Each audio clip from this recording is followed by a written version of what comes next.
Sa maraming pagkakataon, isa sa mga unang palatandaan na may nawawala ay kapag hindi na sila sumasagot sa mga text message. Pero posibleng magbigay ng mahalagang pahiwatig o mas palalain ang misteryo ang huling text na ipinadala nila. Ilang 10. Si Shiva Chauhan ay hindi na nakita o narinig mula pa noong gabi ng Mayo 1, 2014. Kahit may ilang natuklasan sa investigasyon, wala pa ring bakas tungkol sa kanya at pinaghihinalaang may nagaanap na krimen sa kanyang kaso. Si Shiva, 27 anyos na Indian national, ay nanirahan sa Australia nang siya'y mawala. Lumipat siya sa bansa 4 na taon na ang nakalipas para mag-aral, iniwan ang pamilya sa Punjab, India. Nanatili siyang konektado sa kanila, madalas silang nag-uusap sa telepono at hindi talaga niya ugali na hindi makipag-usap sa kanyang mga kapatid o magulang ng matagal na panahon.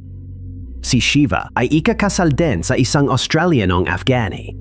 Matatag ang kanilang relasyon at walang dahilan para bigla siyang mawala. Ang huling pagkakataon na may nakakita o nakarinig mula sa kanya ay noong gabi ng Mayo 1. Nagde-deliver siya para sa panaderya ng isang kaibigan, kaya't naglalakbay siya gamit ang van sa paligid ng Melbourne buong gabi. Nag-text siya sa boss niya ng alas 11:30 ng gabi. Hindi inilabas ang nilalaman ng mensahe, pero mukhang walang dapat ipag-alala. Isang oras matapos, nakita si Shiva sa panaderya sa South Park Road, Dandenong South. Ito ang huling beses na nakita siya. Kinabukasan, napansin ng amo niyang hindi natapos ang karamihan sa delivery niya. Nalaman din ng mga kaibigan na hindi dumalo si Shiva sa isang appointment na dapat sana ay pupuntahan niya noong hapon na yon. Dahil hindi ito normal sa kanya, inireport si Shiva sa mga otoridad bilang nawawala.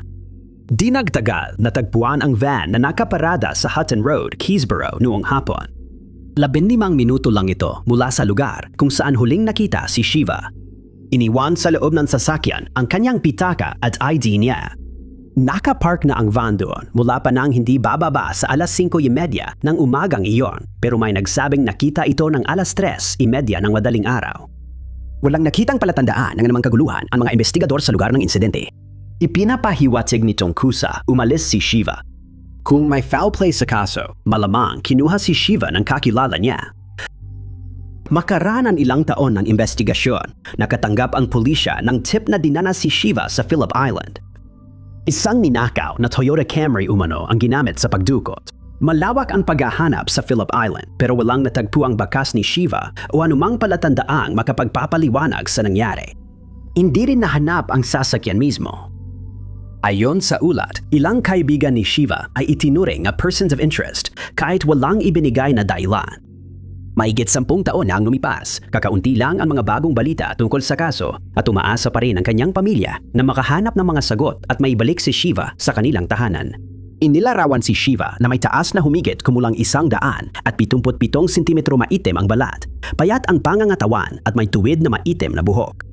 Ang kotse na iniulat sa tip ay isang 2006 maroon Toyota Camry na may rehistrasyon na ULO Siam 172.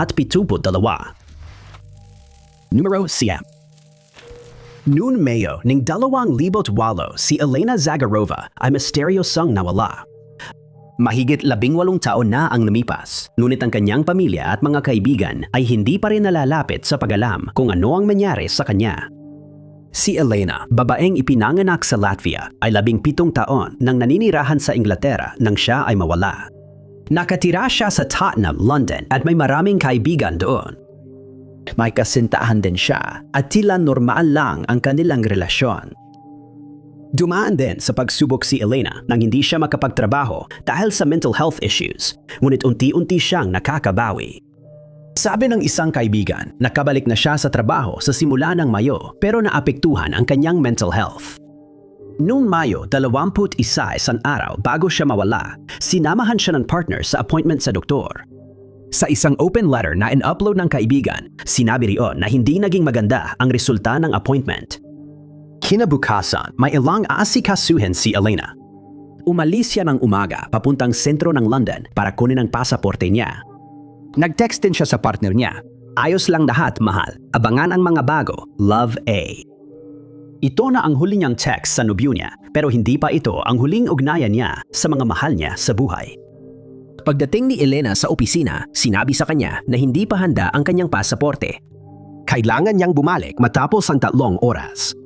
Umalis siya sa opisina at nagpalipas ng oras sa paglalakad sa paligid ng Hyde Park at pakikipag-usap sa telepono sa isang kaibigan na malapit lang nakatira.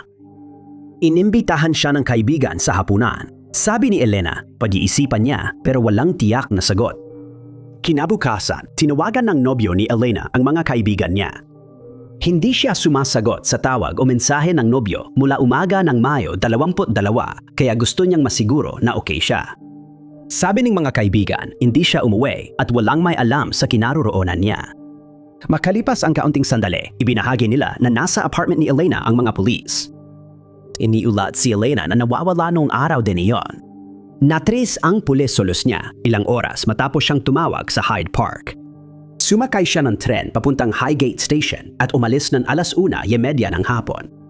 Batay sa datos ng telepono, huli niya itong ginamit noong 4:30 na nanzero. Nung oras na iyon, malapit siya sa klinika ng doktor at tanimang pinagsasaluhan nila ng mga kasama niya sa bahay. June, wala nang sumunod na bakas. Hindi na bumalik si Elena sa sentro ng London para kunin ang pasaporte at hindi na rin kinontak ang mga kaibigan. Sinimula ng pulisya ang investigasyon sa pagkawala niya, ngunit walang natuklasang palatandaan. Lumipas ang ilang linggo, may naiulat na nakita siya pero hindi pala siya ang nawawalang babae. 18 tao na ang lumipas, nananatiling bukas ang kanyang kaso. Siya ay 38 taong gulang nung siya ay nawala at inilalarawan bilang may taas na 5 talampakan at 5 pulgada at may buhok na kulay light brown na abot balikat ang haba.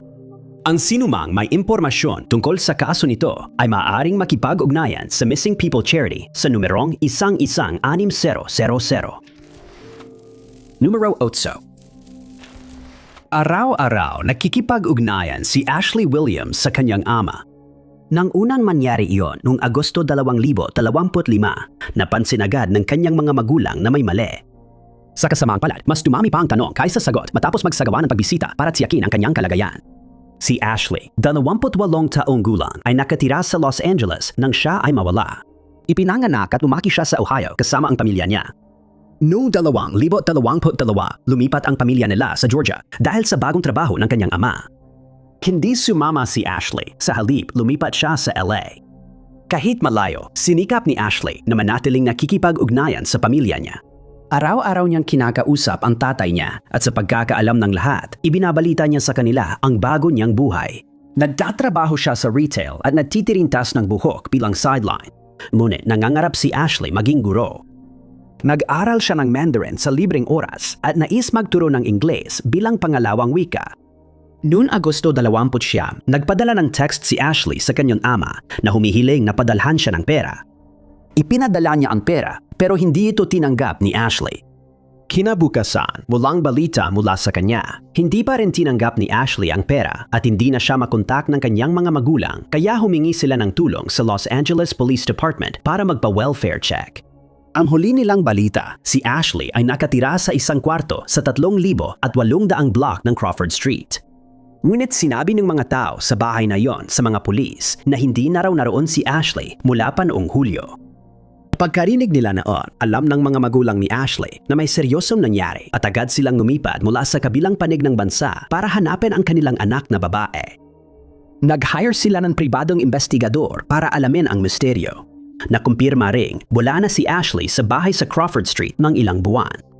Kahit nalaman nila ang dahilan, hindi ito isinapubliko o ibinahagi. Nadiskubre nila ang talaan ng tawag ni Ashley na nagpapakitang tumawag siya sa Midnight Mission, shelter ng mga walang tirahan sa downtown LA.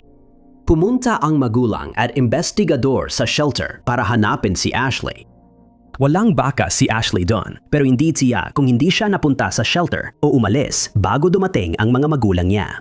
Ayon sa pamilya, sinisiguro nilang alam ng mga anak na may suporta silang pinansyal kung magkaproblema.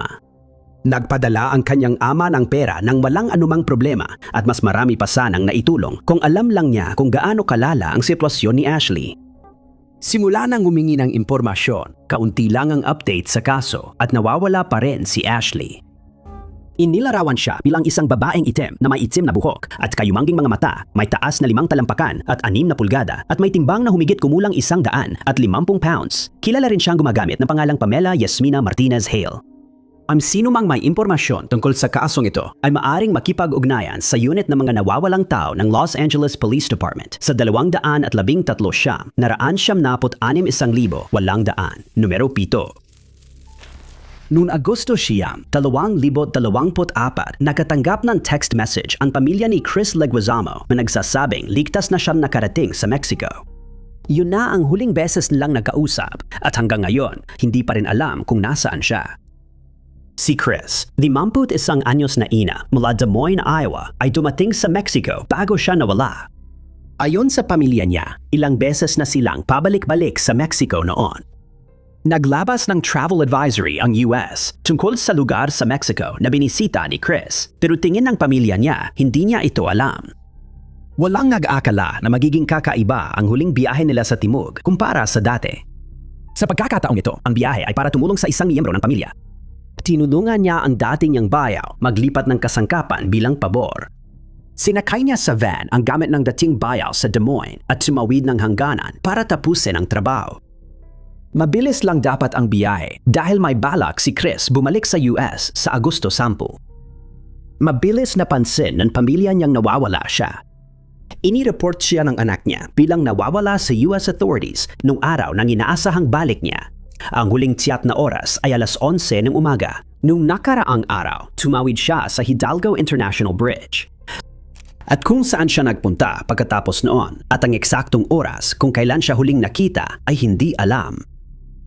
Ayon sa mga media sites sa Mexico, nawawala si Chris at nagsimula na ang paghahanap pero wala pa ring bakas na natagpuan. Inamin nilang posibleng may kinalamang krimen sa kaso. Matagal nang may kaso ng kidnapping at karahasan ng gang sa binisitang rehiyon ni Chris. Noong nakaraang taon, 4 na Amerikanong turista ang dinukot ng isang gang. Natagpuan ang mga nawawalang lalaki pagkatapos ng isang linggo pero 2 ay patay na. Ibinahagi ng anak ni Chris sa social media ang pagkawala niya. At makalipas ng wala pang 1 linggo, tila may kumpirmasyon ang pamilya na ito ay pagdukot. Natanggap sila ng mga nakakakilabot na text message na humihingi ng pera kapalit ng ligtas na pagbabalik ni Chris. May mga larawan ng babae sa mensahe pero hindi tiyak kung si Chris iyon at di rin mapatunayan kung totoo ang mga mensahe. Hindi nakatulong ang mga mensahe at hanggang ngayon, 2 taon na nawawala pa rin si Chris. Sabi ng pamilya, hindi nakikipagtulungan sa awtoridad ang dating bayaw ni Chris. Nag-hire ang pamilya nila ng pribadong investigador para malutas ang misteryo. Sa kabila ng mga panawagan, 6 na buwan matapos mawala si Chris, kaunti pa rin ang update sa kaso. Inilarawan si Chris na may taas na 5 talampakan at 3 pulgada at may tingbang na 135 libra. Mayon siyang tuwid na kayumanging buhok at kayumanging mga mata. Hinimok ng clearinghouse ng impormasyon ng mga nawawalang tao sa Iowa ang sinumang makakita sa kanya na huwag kumilos kundi kunin ang mga detalye tulad ng plaka at lokasyon at iulat agad sa mga awtoridad. Ang sinumang may impormasyon sa Mexico ay maaaring makipag-ugnayan sa mga awtoridad sa pamamagitan ng emergency number. Maring kontakin ang Iowa Missing Person Clearinghouse sa 515-725-6036. Numero 6. Sa isa sa huling text ni Tony Shanks, iniling niya sa kaibigan na tandaan ang pangalan ng nobyo kung sakaling may mangyari sa kanya. Makalipas ang ilang panahon, nawala sina Tony at ang nobyo niya. Iniwang mag-isa ang anak nilang babae at mas marami pang tanong kaysa sagot. Si Tony, 32 anyos na Australiana, ay naninirahan sa Mexico nang siya ay mawala. Dinugol niya ang malaking bahagi ng kanyang buhay sa paglalakbay bago siya nanirahan sa Mexico matapos niyang magkaroon ng anak na babae. Nang mawala siya, sinusubukan na ni Tony na makauwi sa Australia. Nagpareserba na siya ng mga tiket pauwi kasama ang kanyang anak na babae ngayong Hunyo, isang bagay na matagal na napagplanuhan ilang buwan nang nakalipas. Nagka-aberya dahil sa COVID-19 travel restriction pero malaking dahilan ng delay ay ang nobyo ni Tony na si Jorge Luis Aguirre Astudillo. Magulo ang relasyon ng magkasintahan at ayon sa ilang source, hiwalay na sila noong nawala sila. Sa huli, pinayagan ni Astudillo na gawing Australian citizen ang anak at dalhin ni Tony palabas ng bansa kahit wala siya. Sa kabila ng tensyon sa kanilang relasyon, nagpasya silang magbakasyon bilang pamilya sa huling pagkakataon. Nung unang bahagi ng Mayo, pumunta sila sa Cancun.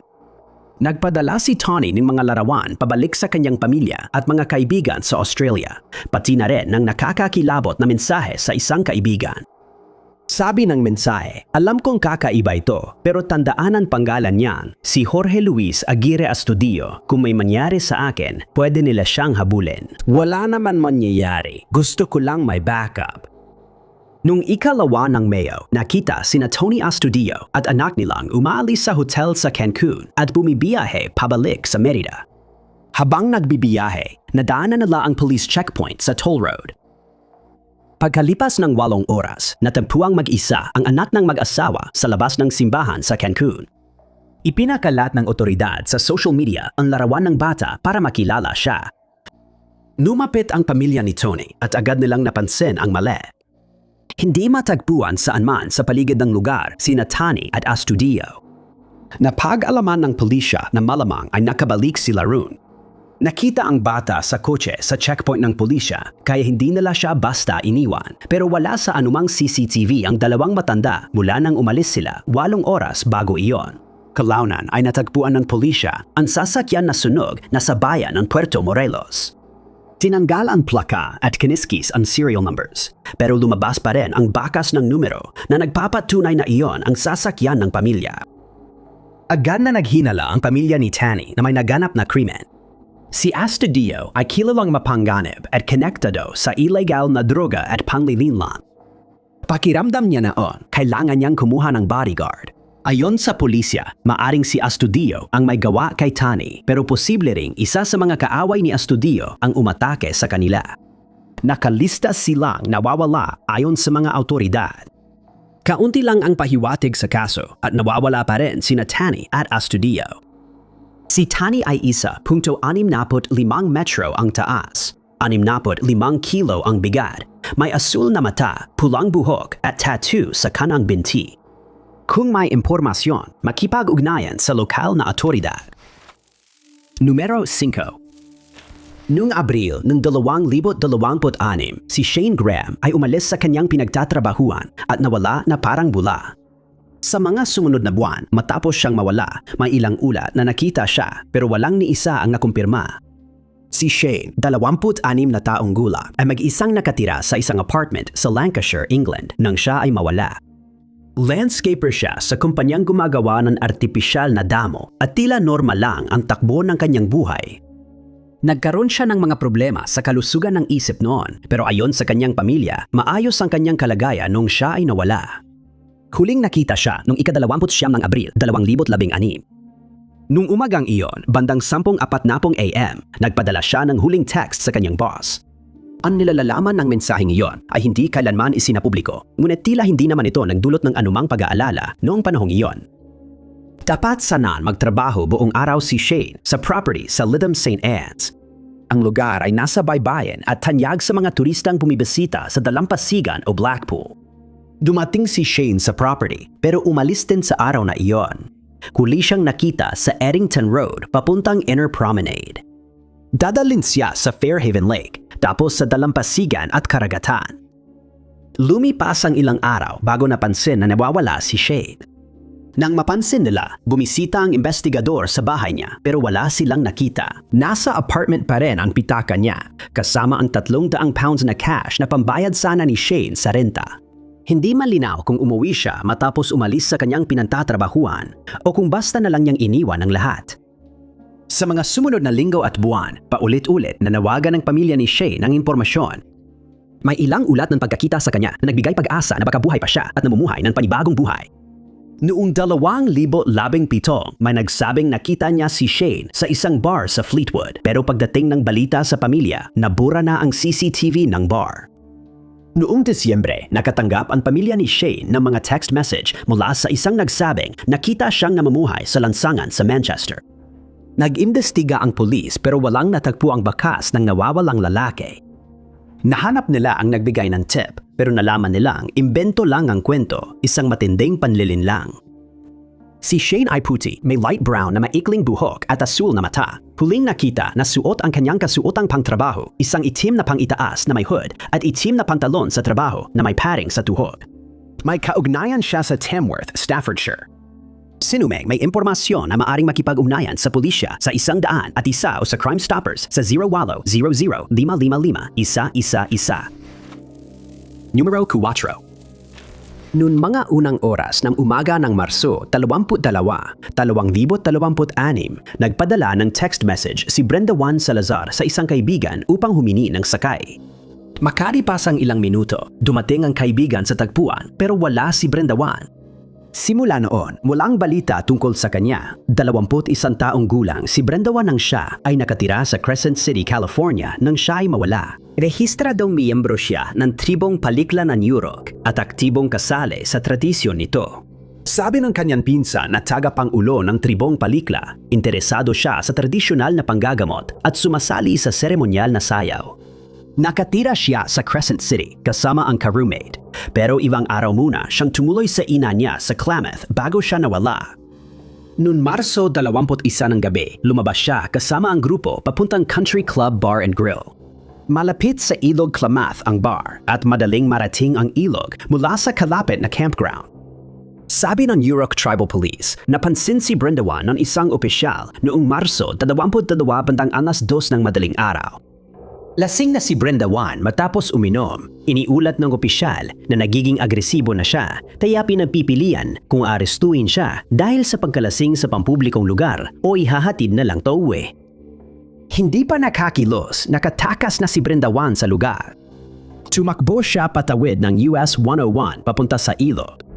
Nakita ng pulis na tumalon siya sa bakod, naiwan ang sweatshirt dahil naipit at kinuha ito bilang ebidensya. Noong 2:20 ng madaling araw, nagpasya si Brenda Juan na oras na para umuwi at nag-text siya sa isang kaibigan para sunduin siya malapit sa lugar ng paglulunsad ng bangka sa ilog. Hindi nagtagal bago dumating ang kaibigan, pero pagdating nila doon, wala ng tao. Kinabukasan ng umaga, inireport na sa pulisya na nawawala si Brenda Juan dahil hindi pa rin siya umuwi.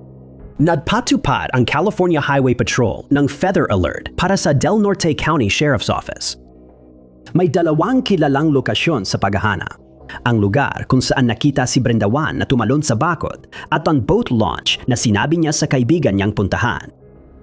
Maaring nagka-problema si Brenda Juan sa ruta niyon.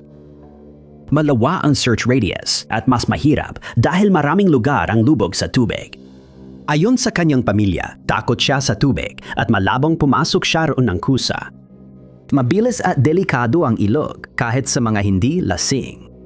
Umamit sila ng bangka at underwater drone na may sonar sa paghahanap pero wala silang nahanap. Nanawagan ng pamilya para sa impormasyon at nag-alok ang tribo ng kantimpalang $10,000 para sa impormasyong makatutulong sa ligtas na pagbabalik ni Brenda Juan o sa pagtukoy sa kanyang kinaroroonan.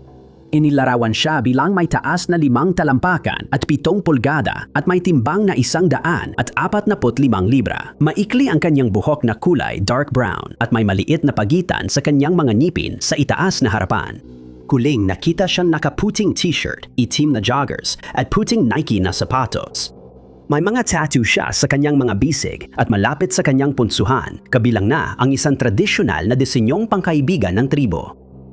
Ang sinumang may impormasyon ay maaring makipag-ugnayan sa Yurok Tribal Police sa 707-235-7002. Numero 3. Isang taon na ang nakalipas, may natanggap na kakaibang mensahe ang ina ni Jenna Corivinuk mula sa kanyang anak. Iyon na ang huling beses na may narinig mula sa kanya at nagsimula ang mystery ang hindi pa rin nare-resolved. Si Jenna ay 38 taong gulang nung siya ay nawala noong Hulyo ng 2025. Huling tirahan niya ay sa Hallandale Beach, California, kung saan may negosyo sa kanyang pangalan. Pero nang mawala siya, hindi na doon nakatira si Jenna. Mag-isa siyang bumiyahe sa buong Estados Unidos habang namumuhay sa van.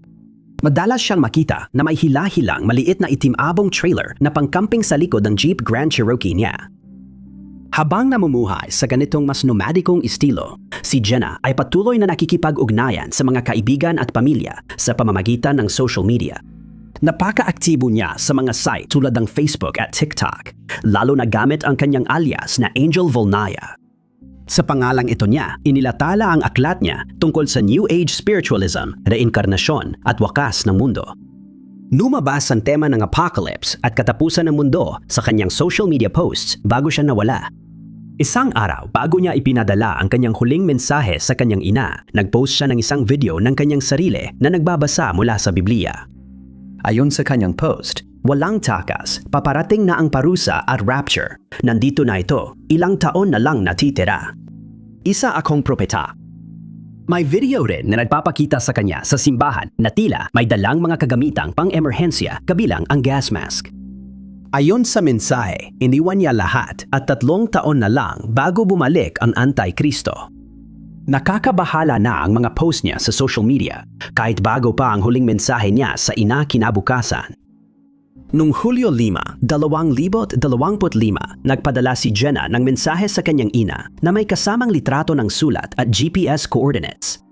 Hindi isinapubliko ang laman ng sulat, pero ayon sa National Missing and Unidentified Person System, may tagubilin ito tungkol sa mga ari-arian niya para sa kanyang ina. Posibleng ito ang tinutukoy ni Jenna sa social media nang sabihin niyang iiwan niya lahat ng kanyang pag-aari. Tinuro ang GPS coordinate ang isang lugar sa Potrero, California.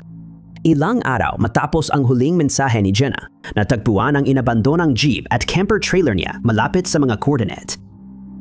Ang Potrero ay isang pamayanan sa San Diego County na binubuo ng wala pang 650 katao. Ibang milya lang mula sa hangganan ng Mexico. Naulat na nawawala si Jenna matapos mawala ng komunikasyon ang kanyang mga kaibigan at pamilya sa kanya. Ilang buwan ang lumipas bago nagsimulang magkaroon ng malaking atensyon mula sa media ang pagkawala habang sinusubukan ng mga awtoridad na mapataas ang kamalayan tungkol sa kaso. Noon panahong iyon, hindi pa matukoy kung kusang nawala si Jenna o kung may kinalamang krimen sa kaso. Hindi inaalis ng pulisya ang posibilidad na tumawid siya sa Mexico, kaya naglabas sila ng panawagan sa wikang Espanyol. Mula nang lumabas ang balita, walang update sa kaso pero nakalista pa rin ang pagkawala ni Gana sa NAMAS. Inilarawan siya na may taas na 5 talampakan at 5 pulgada at may bigat na humigit kumulang 100 libra. Blonde ang kanyang buhok noong siya ay nawala, ngunit sinabi ng mga awtoridad na maaaring nakasuot siya ng peluka. May tattoo siya sa braso at kamay. Kung may impormasyon tungkol sa kaso, makipag-ugnayan sa San Diego County Sheriff's Office sa 8588-683-200. Pangalawa. Patapos na ang bakasyon ni Sally Grace Contarino sa paglalakbay sa US nang mag-text siya sa mga kaibigan noong Hunyo 11, 2026. Iyon na ang huling pagkakataon na makakontak siya ng sinuman sa kanyang mga mahal sa buhay. Si Sally, turistang Australiano, ay dumating sa Estados Unidos noong nakaraang buwan. Naglakbay siya sa California at Nevada at nawala siya sa Las Vegas. Hindi ito ang unang beses na naglakbay siya sa lugar at inilarawan siya ng kanyang mga kaibigan bilang isang bihasang manlalakbay. Ang 26 anyos ay tumutuloy sa Bungalows Hostel na ayon sa ilang lokal ay hindi maganda at delikado para sa mga babaeng naglalakbay ng mag-isa. Sa mga unang araw ng pananatili niya, walang naging problema si Sally. Masaya siya at madalas makipag-ugnayan sa mga kaibigan at pamilya sa Australia. Noong Hunyo 11, nag-message siya, "Aayat ako ng bundok mag-isa, uuwi na ako. Lilipad ako pabalik bukas." Ito ang naging pinakamalaking palatandaan ng kanyang mga kaibigan nang biglang tumigil si Sally sa pakikipag-ugnayan sa kanila. Pagkatapos iulat ang pagkawala ni Sally, nabuo ng pulisya ang mga pangyayari bago siya nawala.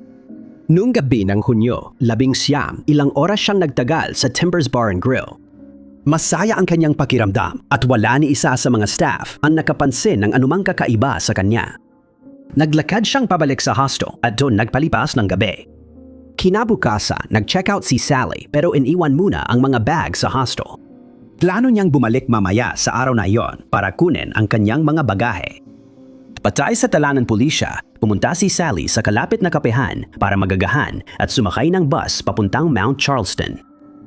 Naniniwala ang pulisya na bumaba siya ng bus at pumasok sa pambansang parke pero wala pa ring kumpirmasyon hanggang ngayon. Mahilig mag-hiking si Sally at hindi yon ang una niyang punta roon. Batay dito at sa huling text niya sa mga kaibigan, dito niya gugulin ang mga huli niyang araw sa Las Vegas. May ticket si Sally ng Greyhound papuntang Los Angeles para sumakay ng eroplano pauwi noong Hunyo 21, ngunit hindi na-scan ang ticket at tila hindi siya nakarating sa paliparan.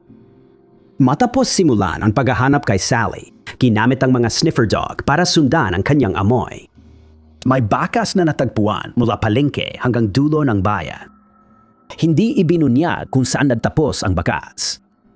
Malaking atensyon ang nakuha ng kaso ni Sally sa Las Vegas matapos mag-viral ang video ng turista ilang araw bago siya mawala. Ayon sa isang lokal na grupo sa social media, may ilan na lumabas gamit ang mga drone upang subukang makahanap ng anumang bakas ng nawawalang babae. Delikado ang mga bundok na pinuntahan umano ni Sally kahit para sa bihasang hiker. Maaring siya ay naligaw o nadulas sa magaspang na lupa at ngayon ay naghihintay na matagpuan. Si Sally ay inilalarawan na may taas na 5 talampakan at 5 pulgada at may timbang na 130 libra. Kayumanggi ang buhok at mata niya. Huling nakita, suot ang abong asul na sweatshirt, maong shorts, itim-puting sapatos at may dalang bag. Pwedeng kontakin ang Las Vegas Police Department sa missing persons at lvmpd.com kung may impormasyon. Numero 1. Si Irene Gacua ay nawala sa ilalim ng kahina-hinalang mga pangyayari noong Pebrero ng 2022. Mahigit 4 na taon na ang lumipas, patuloy pa rin naghahanap ng kasagutan ng kanyang pamilya at mga kaibigan tungkol sa nangyari sa kanya. 3 taon bago siya nawala, lumipat si Irene sa US mula Kenya para mapabuti ang karera niya. Ang dalawa niyang nakatatandang kapatid na lalaki ay nauna nang lumipat at may plano si Irene na mag-aral ng nursing.